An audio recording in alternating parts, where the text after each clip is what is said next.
Hi, this is Chico Resch. You are listening to the Let's Go Devils podcast on the Primetime Radio Network. Happy Devils Saturday morning. This is Devils After Dark.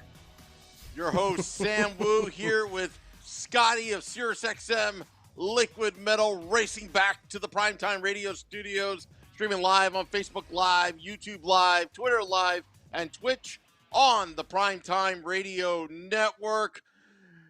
Devils losing a heartbreaker tonight out at Staples Center in LA. I'm pissed. I know Scotty's kind of mad. Let's go over the Damn It Devils recap. The Damn It Devils recap. Damn it. Yeah. Damn it. Yeah. Welcome to another edition of Devils After Dark. And you don't have to lie, Sam Wu. It just sucks. Scotty got stuck working a lot. Didn't get to go down to the game tonight. So, what can you do? I didn't race back. We don't gotta play pretend. It's okay. It's okay. No. This is not fake radio talk. You raced from your TV back to your studio. That I did actually. Yeah. Yeah, that part is true. I was technically not lying there, but anyway. Touche. Yeah.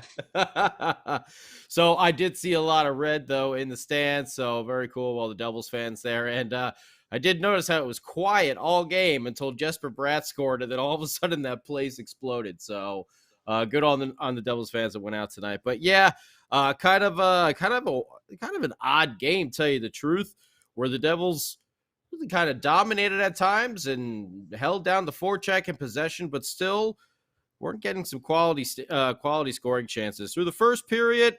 No goals. Nothing on the board there in the first period. Mac Black looked pretty solid. Nice seeing him back in goal. He looked pretty good. No Dougie Hamilton, Mason Gearston in the lineup. So, not the way we really thought we wanted to be at the 9th game of the season without Jack Hughes and without Dougie Hamilton already. But that's how it goes. We were unable to capitalize on a 4-minute double minor. Jesper Bratt took a bad penalty just after the first part of the double minor expired. However, Jesper did make up for it a little later on in the game. But overall, first period, good forecheck, good possession, not too much quality chances. We had a decent amount of shots on goal, nothing crazy, but nothing high quality. Kings, however, lower amount of shots, but I felt higher amount of quality chances, which is why Mac Black stood out there in that first period. Second period comes around, and Kempe gets one right at the end of the second, and it finally happened. I believe it only happened once, Sam Wu, but you can hear a little, just a whoa, kind of like you had to pay attention to what was going on.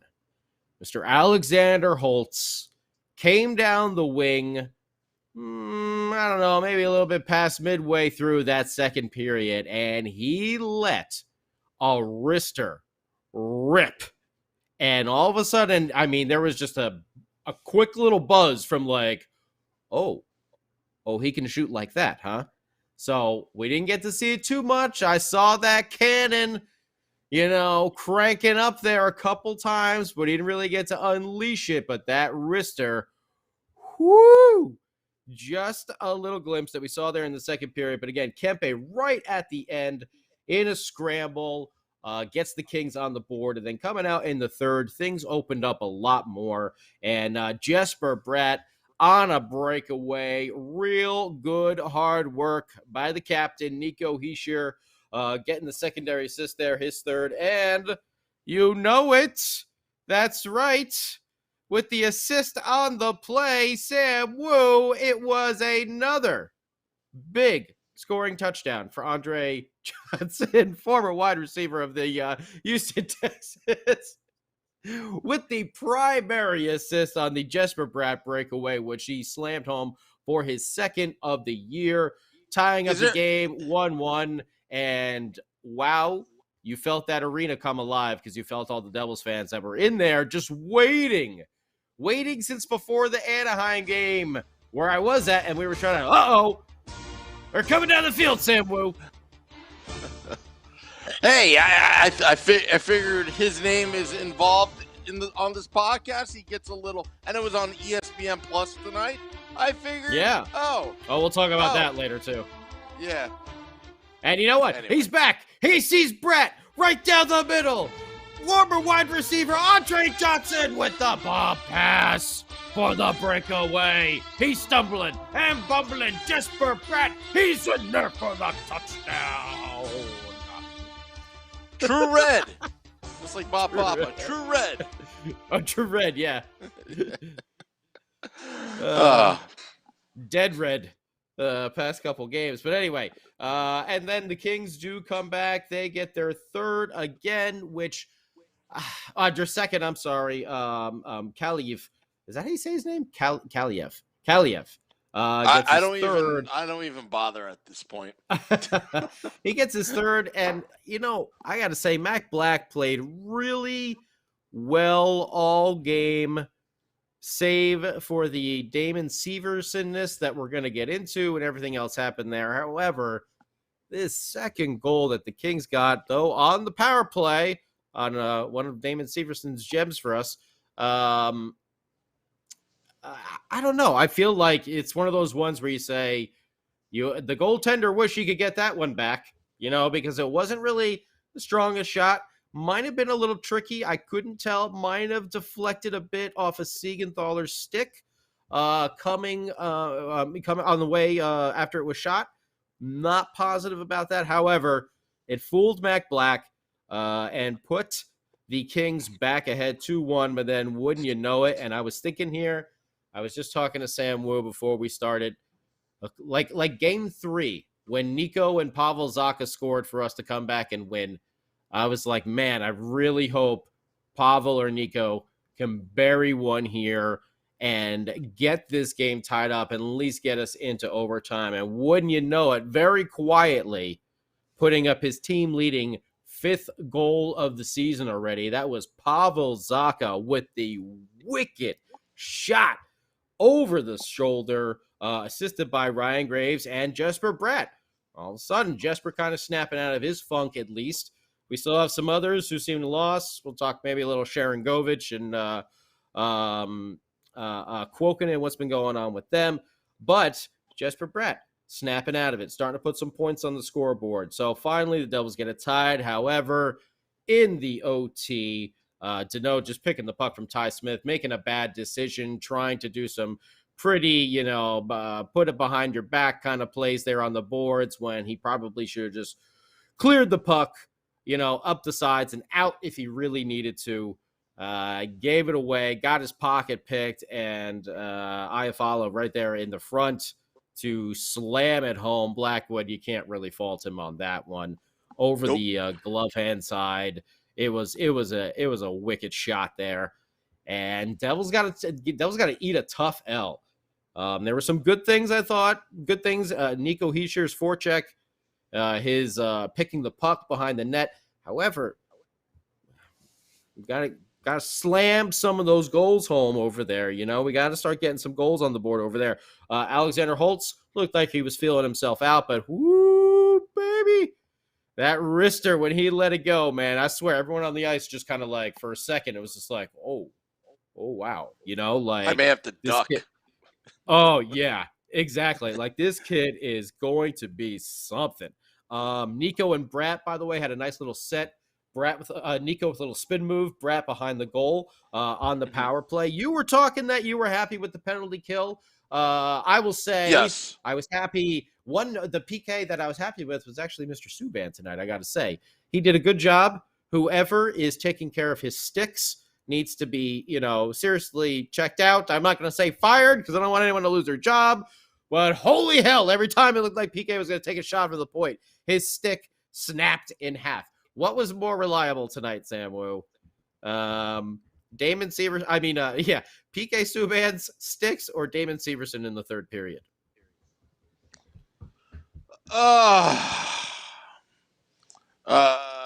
I like to say Chicken Parm's negativity towards the Devils continues now that ESPN has hockey back. That never changed. I don't know what his problem is, but all kidding aside, I do have a question for social media. Well, we'll talk about it as well, because ESPN, this broadcast was terrible. I thought I used to like John Buccigross. That dude, I'm sorry, man, is just like annoying, snarky guy. I'm like, all right, enough of this guy over here. We'll talk about that. Yeah, we'll talk about that. We'll talk about it. Maybe I'm just grumpy old curmudgeon now. I don't know. I have a question for social media, because we've got a lot of people tuning in, and this is great because it's 1:30 a.m. Eastern right now. Hey, it's Devils After Dark, baby. It's Friday night. It's Friday night. Pour yourself a Lemmy. You know what that is? It's a Jack and Coke. Lemmy, my man. You know what? Believe it or not, baby, this is the homer inside me is going to ask this question. Okay. Because I'll tell you, let's see, Severson's not one, but third penalty. 3 penalties in the third period. I know there's a lot of Severson OMG in the chat. But before that play, I'll tell you the reason why I did not have a problem with that. Because I was already pissed as a fan. Did anybody notice 15 seconds prior to Severson's penalty, was it Kopitar that blindsided Dawson Mercer out of nowhere? Not center ice, open ice, blindsided hit, and just ran over him, and the refs did absolutely nothing. Was that legal? Was that even legal? I'm looking at all my screens right now. Mike Ruff says Kopitar kill Mercer.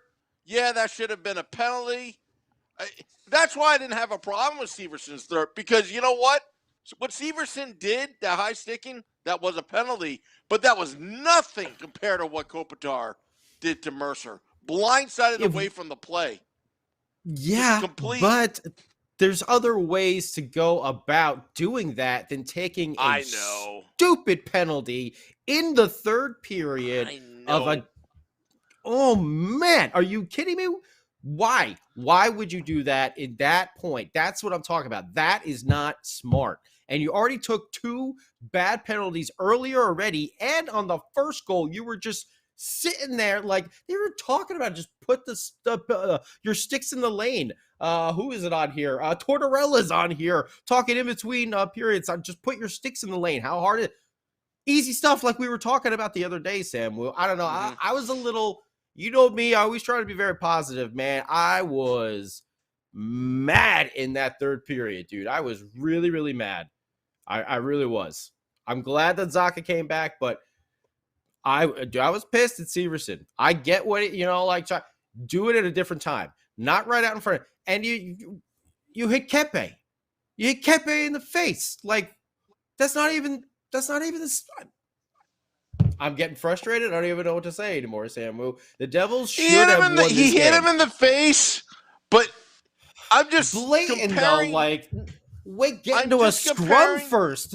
Like, right, like, as I thought, every ref was looking right at him. You're just like, what are you doing? But like, every ref was looking at freaking Mercer getting murdered by Kopitar, and on top of that, the ESPN announcers were like, oh, that guy is just strong running him over. And it's like, what? It was blindside. I mean, you can even call it headhunting at this point. And what Severson did was nothing compared to what Kopitar did to Mercer. And it was 15 seconds prior. But I just wanted to because nothing was said on air, I wanted to ask social media, and John Borkowski said Mercer got right up and back in the play. All credit to him. He did, no call. So I just want to make sure I'm seeing the same game that the announcers were calling, because listen, the announcers were terrible. I never want to hear John Buccigross, Ray Ferraro, and love you, Linda. Worked with her plenty of times, but I don't even need to hear her on, in between the glass either. That was terrible. That was absolutely terrible, man. I actually thought she was the best Oh. one out of the three. tonight. She was. But yeah, out of the three, she was the best. She was I trying to do her job. I would have rather had Linda Cohn just do everything actually on her own and just get Ferraro and Buccigross out of there altogether. Oh, dude, it was terrible. Oh, sorry, we're trying to make it entertaining for you. Like, dude, it's a good quality defensive game. Just shut up and call the game and stop being whatever. Scotty's a little cranky, I guess, today. What can I say? But no, I was pissed though in that third period. I thought I get it. Yeah. Mercer got run over. There's a different way to go protect your players than taking a stupid penalty like that. Because you know what Kempe didn't do? He didn't act anything back. So you know what? We were the ones that we took it in the end. Both times. Mercer got run over. Severson takes a stupid penalty, and then we get scored on. And then we end up losing the game in OT. So who looks like the fools now? Well, it's a young team. We got to go through the growing pains, Scotty. Unfortunately. Okay, well, the person that was doing this, hang on. The person that did this is not one of the youngsters. This is the one that's supposed to be. What I was say. It was Butt Puck. It was his fault. Out of all people. I mean, listen, I don't know. He did not look. I mean, without Dougie and moving him back up, it did not look good. But I got to say, Ty Smith hasn't looked Ty-esque just yet. I mean, I know he missed a lot of time in training camps and training camp and everything like that as well. He's looked a little lost out there. Damon up on that top pairing is not that. Just no, it's just not. You can't do that. It's just he was bad. He was bad. In my estimation, I'm no coach. I'm no scout. I'm just a fan watching here on TV. Him in the top pairing is not a good thing right there. But something has got to happen because Dougie's going to be hurt. Maybe next game too. Probably take tomorrow off with San Jose. Maybe he comes back for that Florida Panthers game. Man, those Panthers, they are on fire tomorrow. Actually, Hurricanes and Panthers going at it. That's going to be incredible. But of all the defensemen, Ryan Graves always, hustling and bustling out there. But I got to say, I think this was one of PK Subban's best games that he had. I felt like he wasn't really out of position. PK put a big hit on there in the third. Really liked seeing that. Who else? Ty Smith actually had a nice big hit behind the net as well. The Devils threw their body around a little bit as well. So it's not like we were just getting bullied out there. We made some big hits, but I thought PK had a great game. Great for his standards, from what he's been. Was it 3 sticks or was it 2 sticks that broke on the point when him trying to slam home shots? So he didn't like seeing that, of course, but I just thought overall it was the best game that he has played all season so far. Yeah, I think PK. I think a lot of us were starting to write him off because he had a bad first 6 games of the season. But he's, maybe he's a late bloomer, late starter. I don't know, but he played better today, so let's see how it goes. And see, hey, Ramona agrees with me, so I feel good. She says the first goal was Severson's fault. So, all right, now I feel better. Feel better about myself that I haven't been overreacted. Haven't been super critical fan guy. You know me. I don't like being like that. One game is one game. We have what do we got? Like 68 more to go. 70, 71. What are we on? Game 9? What do we got? 72, 73 more to go. 82 minus 9 is what? I'm not good with the math numbers. I'm pretty bad with the old math numbers. I'm like Charlie Kelly. 73 games when it comes to math. Not good. But not good. I'll tell you, Scotty. There were a lot of good things about this game. I thought their PK was good. I like the grit. They're playing in LA, and LA, again, although I'm still wondering if LA's power play unit was not so good tonight, or was the PK getting better? That's one question I have. But the other thing too is they salvaged a point here. They could have easily had 2 points. Go ahead. I'm sorry. But they've got a tough game at San Jose tomorrow. That they gotta erase the memories of this game, and then when they come back to New Jersey, they play the Panthers February 9th at home. So, right now the Devils in last place. I believe they're in last place right now in the Metropolitan Division. 4-4-1. Are we 4-4-1? Okay. Yeah, at 4-4-1, they're in last place. They're at NHL 500. Are they at NHL 500? Yeah, technically. No, Yeah, wait a second. No, they're 500. they're 4-3-2 because this is an overtime loss. Sorry, 4-3-2. Don't sell So them they're- short. We're So still they're in last above. place.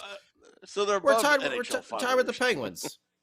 We're tied with the Penguins and basically tied with the Islanders too. So there Yeah, you go. We all have 10 points. Just have a little bit different record, but we all have 10 points. So yeah. and everyone else, the Phillies, the Blue Jackets got 12. I mean, it's fine. They're not like them. Don't worry about it.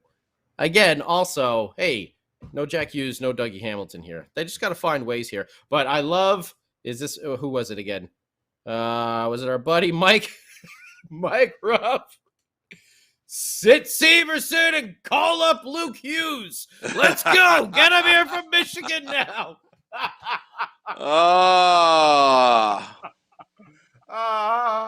Oh, I love it. Obviously, we know we're just joking. We know Mike is joking too, being sarcastic. I just that should be the call. Every time Severson screws up now, it's just gonna be call up Luke Hughes now. Get him over here. Do you know who Get him out of Severson reminds Michigan. me of? Do you know who Oh, Severson boy. reminds me of? A defenseman in the Who? past. Remember Vladimir Malakov? came in, Which he- time? Which time on the team? Because I remember one time, and I don't want to remember the other time. Not the year he went skiing. When he Oh, first okay, got acquired by Lou. It Mm-hmm. was like, oh wow, like this guy. You're looking at his stats and all that. It's like, hey, he could skate, moving the puck, all that. But he was like the weakest link on the ice every single time. Remember when Mhm. he was on ice when Mike Modano scored the game-winning The goal triple in OT. Game 5? Yeah, Yeah. Oh, that triple OT at Yeah, home. it is was just like, Malakov. oh. it was like Yep, Malakov. You're right. again, You're right. It was Malakoff. know? Yep. He was Mhm. always. You're only as good as Oh, your wow, that was- weakest link. I Yeah, forgot that was Madonna too. Wow. yeah, Mike Modano, Woo. right? Man, what a team So- Dallas had back then. Man. Yeah, But yeah, there were some good things. I think overall the best thing of this game though was PK Subban's play and Mac Black coming back and being strong in goal. Yeah, all right. So he let up I mean, like I said, that one even might have went off a Siegenthaler stick. I couldn't really tell. Just to me, the second one seemed a little like I wish I could just. I should have squeezed that one. Like in between the arm. It snuck through. First game of the season. Again, someone else, not practicing so much. No training camps and stuff like that. So just jumping back in there at the highest level of competition in the world is not an easy thing. So I thought Mac Black played really well given the circumstances. I mean, being that Damon Severson was just letting people walk right in there, I mean, come on, Sam Wu. I want to go back to the whole Kidding. ESPN thing. I want to go Not back really, to but the whole ESPN thing. So All right. the first ESPN Plus game the Mhm. Devils had, which was the last game. Mhm. I refused. It was, to my surprise, like $6.99 a month. I refused to do it. So I listened to Matt and Chico, but I got intrigued by the criticisms of the last Devils After Dark with that crew. So I thought, okay, you know what? I got to figure this thing out. So went out and bought it. The Disney Plus, whatever. It took me, you know how I do live streaming, right? I do this very well, I think. But it took me almost an hour and 45 minutes to figure out how to put my username, password into the TV in order to even get this game tonight. And it's like, why does this have to be so complicated? And then I'm like thinking, did Butchie and Ferraro, weren't they NHL Tonight? Now they're calling games? Because I remember, you know, when ESPN got hockey back, that they were creating the talent roster list. And I was fully expecting it, maybe Thorne and Clement back in one of those tandems. Really looking forward to that. In full disclosure, Bill's my friend, but for hockey's sake, I thought this was going to bring back memories, nostalgia for at least a year or two till they get it off the ground. And now I know why fans are complaining. I mean, fans complain all the time, but I don't know, Scotty. I mean, they could have done a lot better. It's terrible. And don't even bother with it. It's terrible. It's the only. I mean, was Butcher Gross drunk on air? He's terrible. Yeah, he's absolutely terrible. Ferraro is just. I don't even think they mentioned. I don't even think they mentioned Alexander Holtz in the first 15 minutes of the broadcast. It's like, how do you not mention this guy making his NHL debut and stuff like that? Arno Cal did.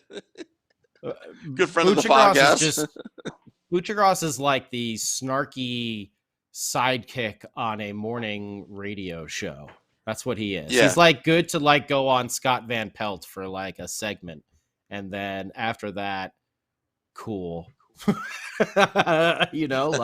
entire game of that. Hey, I don't want to be too critical. I'm just cranky. You know what? If I didn't enjoy. If I had my way and there were no rules, I would have Tortorella in the booth as color commentator, unfiltered, and giving his real analysis, because the guy's a great coach, no doubt. But unfiltered, he could swear, whatever, and then I don't know who I would pair him up with, but I'd love to see him with, Kenny Albert, because, Kenny Albert just looks awkward at all times. And, Tortorella I hope Tortorella would, kind of give him a talking to, halfway through. What are you talking about? That's a terrible call, Kenny. What are you doing over there? Come on. You're going down on the bench. That's it. I'm taking over play-by-play for the rest of this game. You're on the bench, second period. I don't care.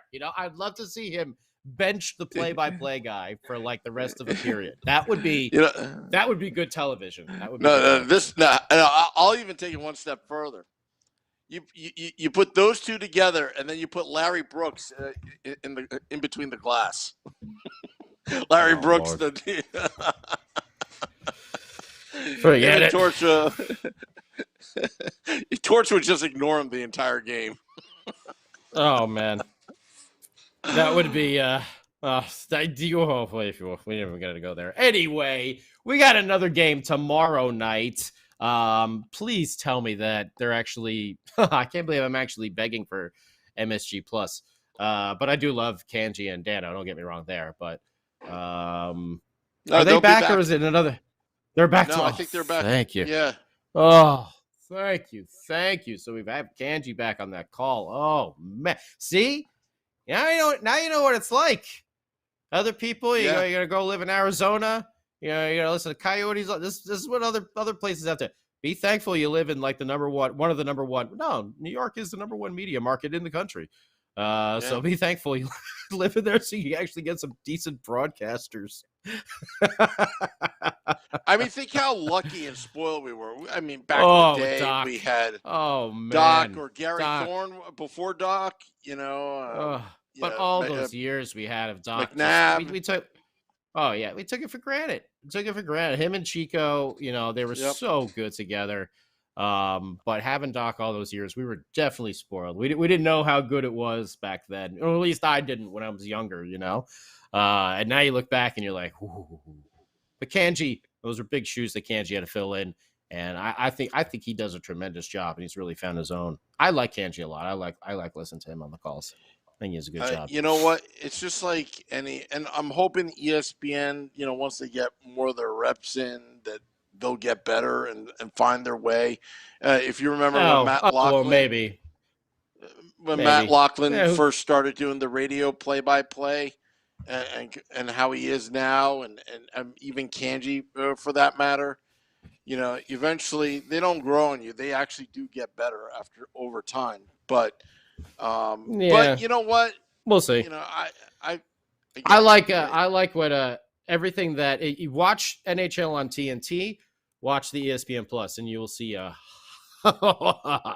huge difference in the quality of the product. I can watch that TNT broadcast with Gretzky and everything on there all night. This ESPN Plus, no thanks as much. Nah, Torts was good, but forget it. But anyway. No, Andrew, Dougie's not being what did I do signing here? He's happy he signed here. We're gonna get better. We were killing ESPN a little bit. Scotty's cranky today. I'm a little cranky, and then Damon Severson put me off with these penalties and that OT loss. I really wanted to win there. So Sam Wu, we're gonna have to say it. I think it'll be a Jonathan Bernier game tomorrow, probably. But I'm saying I'm feeling a big Devils victory before they go back. They got a little bit of momentum, finally scoring, right there in the beginning of the third period. 5 blank periods. And I don't even know, going back to the game prior, when was the last time we scored in the game prior, if it was the third or the second. But that was a pretty long scoreless drought. We broke through. Let's see if we can slam some more home. Would really, really like to see the captain get one in San Jose tomorrow night. Win or lose, I really like to see the captain get one home, because I feel like he's been working his tail off. That forecheck has been incredible. He's always there in front of the net, but he just seems to be getting stoned each time by the goaltender. And it's just, man, I feel like if they could just bust a couple like that, they'll really break loose and, maybe snap back a little bit here. So that's what I'm saying. Tomorrow night, Sam Wu. Big goal for Nico. If they could take 3 out of 6 points on the table on this West Coast trip, if they can win tomorrow, go 1-1-1, going back to New Jersey, I'll take it. I'll take it. But I'll take it. A 5-3-2. Then we got to do a little analysis, a little 10-game analysis, I think. After tomorrow, Sunday night. Big time, big Sunday show podcast. We got to do a little 10-day appraisal, I think, of the 10-game appraisal of the team. See where we stand. What happens if Severson has a hat trick tomorrow night? Does that change your assessment? Listen, right now, if I was Damon Severson, I don't want to say it, but right now I'd be happy if Lindy doesn't sit me on the bench the entire game next. Oh man. Kevin Ball has been recalled from Utica. I don't know. I was really upset with those last couple penalties. But whatever. We're gonna see. Yeah, they did look again, Nick. They looked jet lag again. I thought that was gonna go away after the Anaheim game when they looked really jet lagged, but I thought they played well. They just couldn't get those quality chances as well. If you do go back and kind of think about the game, Devils had really good possession on the Kings in the first and second period. They just couldn't get those high-quality chances. And the Kings did, but Mac Black played pretty well for that first game back. So we'll do it all again tomorrow night with another edition of Devils After Dark, truly After Dark on the East Coast. We're going almost 2 a.m. here, right? I'm only at 11. It's still Friday for me, Sam Wu. Yeah, and the comments are rolling in. YouTube Live, Facebook Live, even Twitter Live. And I'd like to thank everybody for staying up late after this overtime debacle. Thank you. As I'm Call up Luke. D. Predom says, referring to, I believe, Severson, after I said about a hat trick, he still managed to be -6 with the hat trick.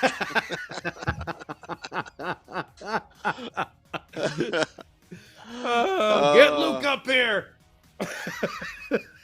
Now, John Borkowski says, Brendan Lemieux is just bitter that we selected All-Star John Quenneville 30th overall before him in 2014. Love the trash dog.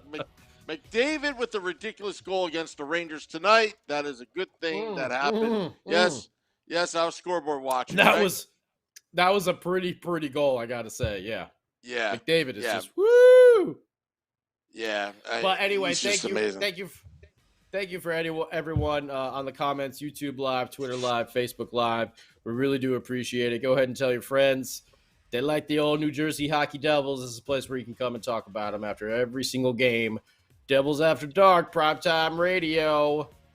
Let's Go Devils podcast. Yeah, absolutely.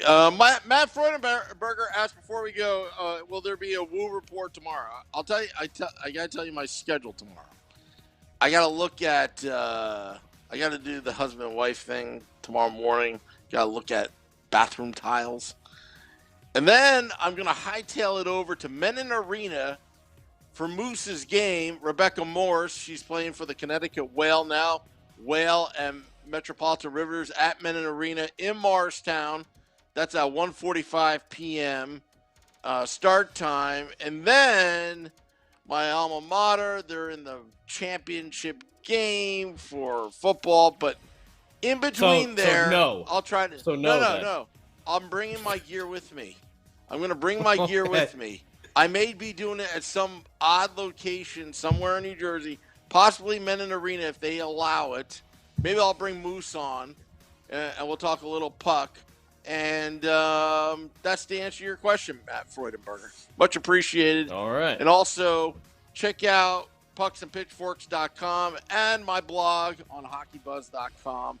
As you got to read the comment section on Hockey Buzz, Scotty.